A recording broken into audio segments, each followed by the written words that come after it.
ಪಂಚಾಯಿತಿಯ ಅಧ್ಯಕ್ಷರೇ, ಪಂಚಾಯಿತಿ ಅಭಿವೃದ್ಧಿ ಅಧಿಕಾರಿಗಳೇ, ಎಲ್ಲ ಗ್ರಾಮ ಪಂಚಾಯಿತಿ ಸದಸ್ಯರೇ ಮತ್ತು ಸಿಬ್ಬಂದಿ ವರ್ಗದವರೇ, ಇವತ್ತು ಇಡೀ ಕನ್ನಡ ನಾಡಿಗೆ ಬಹಳ ಸಂಭ್ರಮದ ದಿನ.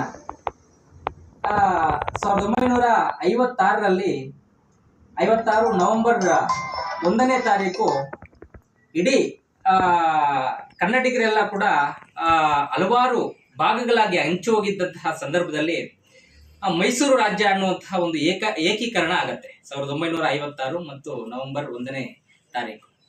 ಅದಾದ ಮೇಲೆ ಇಡೀ ಕನ್ನಡವನ್ನ ಮತ್ತೆ ಕನ್ನಡಿಗರನ್ನ ಒಂದು ಗುರುತಿಸುವಂತಹ ಒಂದು ಹೆಸರು ಬೇಕು ಅಂತ 1973 ನವೆಂಬರ್ 1ನೇ ತಾರೀಕು ಕರ್ನಾಟಕ ಅನ್ನುವಂತಹ ಬಹಳ ವಿಶೇಷವಾದಂತಹ ಒಂದು ಹೆಸರನ್ನ ನಮ್ಮ ರಾಜ್ಯಕ್ಕೆ ನಾವೆಲ್ಲ ಸೇರಿ ನಾಮಕರಣ ಮಾಡ್ತೀವಿ. ಆ ಸಂದರ್ಭದಲ್ಲಿ ಮುಖ್ಯಮಂತ್ರಿಗಳಾಗಿದ್ದಂತಹವರು ದೇವರಾಜ ಅರಸೂರವರು. ಬಂಧುಗಳೇ, ನಾವೆಲ್ಲ ಕೂಡ ಗಡಿನಾಡು ಭಾಗದ ಜನ. ಈ ಗಡಿನಾಡ ಭಾಗದ ಜನರಿಗೆ ಕನ್ನಡದ ಬಗ್ಗೆ ತುಂಬಾ ಗೊತ್ತಿದೆ, ಬಟ್ ಇನ್ನೂ ತುಂಬಾ ಗೊತ್ತಾಗಬೇಕಾಗಿದೆ. ಹಾಗಾಗಿ ಈ ಕನ್ನಡದ ಇತಿಹಾಸವನ್ನ ನಾವು ಗಮನಿಸ್ತಾ ಹೋದ್ರೆ ಈ ಎಂತ ಅದ್ಭುತವಾದಂತ ಭಾಷೆ ಅಂತಂದ್ರೆ, ನಾನು ಒಬ್ಬ ಕವಿಯಾಗಿ ನನಗೆ ಈ ಕನ್ನಡ ಯಾವ ರೀತಿ ಕಾಣಿಸುತ್ತೆ ಅಂತಂದ್ರೆ, ಇದು ಒಂದು ಅಮೃತ ಭಾಷೆಯ ತರ ಕಾಣಿಸುತ್ತೆ. ಯಾಕೆಂತಂದ್ರೆ ಕವಿಗಳು ಅಂದ್ರೆ ಕನ್ನಡವನ್ನ ಯಾರು ಹೃದಯಕ್ಕೆ ತಗೊಂಡಿರ್ತಾರೋ ಅವ್ರು ಮಾತ್ರ ಈ ಭಾಷೆ ಯಾವ ರೀತಿ ನೋಡತ್ತೆ ಅನ್ನೋದಾದ್ರೆ, ಕವಿಗಳಿಗೆ ಹೇಳಿ ಮಾಡಿಸಿದಂತ ಯಾವ್ದಾದ್ರು ಒಂದು ಭಾಷೆ ಇದೆ ಅಂತಂದ್ರೆ ಅದು ಕನ್ನಡ ಭಾಷೆ ಅಂತ ಹೆಮ್ಮೆಯಿಂದ ಹೇಳಕ್ಕೆ ಇಷ್ಟ. JP ರಾಜರತ್ನಂ ಒಂದು ಮಾತು ಹೇಳ್ತಾರೆ, ನೀವು ನರಕ ಕೀಳಿಸಿ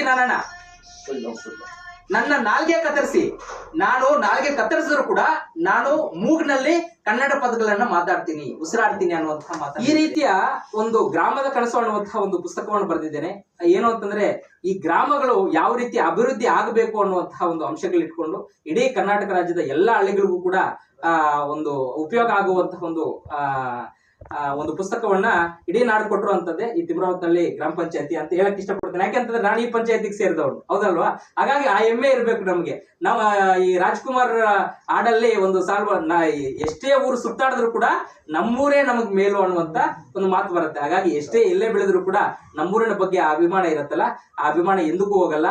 ಹಾಗಾಗಿ ನಿಮ್ಮಲ್ಲಿ ಏನು ಕೇಳ್ಕೊಳ್ಳೋದಂತ, ಈ ಗಡಿಭಾಗದಲ್ಲಿ ಈಗ ಪ್ರತಿಯೊಂದು ಊರಲ್ಲೂ ಕೂಡ ಗ್ರಾಮ ಪಂಚಾಯತಿ ಮೆಂಬರ್ಸ್ ಇಲ್ಲೇ ಇದ್ದೀರಿ, ಗ್ರಾಮ ಪಂಚಾಯತಿ ಸದಸ್ಯರು. ಪ್ರತಿಯೊಂದು ಊರಿನಲ್ಲೂ ಕೂಡ ಒಂದು ಕನ್ನಡ ಸಂಘವನ್ನು ಮಾಡಿ. ದಯಮಾಡಿ ನಾನು ನಿಮ್ಮನ್ನು ಕೇಳ್ಕೊಳ್ಳೋದು ಏನು ಅಂತಂದ್ರೆ, ಒಂದು ಕನ್ನಡ ಸಂಘವನ್ನು ಮಾಡಿ. ಅದು ಈಸಿಯಾಗಿ ಆಗುತ್ತೆ. ಒಂದು 6,000 ಖರ್ಚು ಮಾಡಿದ್ರೆ ನೋಂದಣಿ ಆಗುತ್ತೆ. ಮತ್ತೆ ಪ್ರತಿಯೊಂದು ಗ್ರಾಮದಲ್ಲೂ ಕೂಡ ಈ ಕನ್ನಡದ ಹಬ್ಬ. ತಿಮ್ರಾವತ್ನಹಳ್ಳಿ ಗ್ರಾಮ ಪಂಚಾಯತಿ ಈ ಗಡಿ ಒಂದು ಗ್ರಾಮ ಪಂಚಾಯತಿ ಇಡೀ ಒಂದು ಹೆಮ್ಮೆ ಆಗುತ್ತೆ ಸರ್. ನೀವೇನಾದ್ರೂ ಎಲ್ಲಾ ಊರುಗಳಲ್ಲೂ ಕೂಡ ಕನ್ನಡ ಸಂಘವನ್ನ ಸ್ಥಾಪಿಸಿದ್ದೆ ಆದ್ರೆ ಇಡೀ ಕರ್ನಾಟಕ ರಾಜ್ಯದಲ್ಲಿ ಎಲ್ಲಾ ಗ್ರಾಮಗಳಲ್ಲೂ ಕೂಡ ಕನ್ನಡ ಸಂಘವಿರುವಂತಹ ಒಂದು ಗ್ರಾಮ ಪಂಚಾಯತಿ ಅನ್ನುವಂತಹ ಒಂದು ಹೆಗ್ಗಳಿಕೆಗೆ ಪಾತ್ರರಾಗಬಹುದು. ಆ ಒಂದು ಆಯ್ಕೆ ನಮ್ಗೆಲ್ರಿಗೂ ಇದೆ, ಅವಕಾಶ ಇದೆ ಅನ್ನುವಂತ ಮಾತನ್ನ ಹೇಳ್ತಾ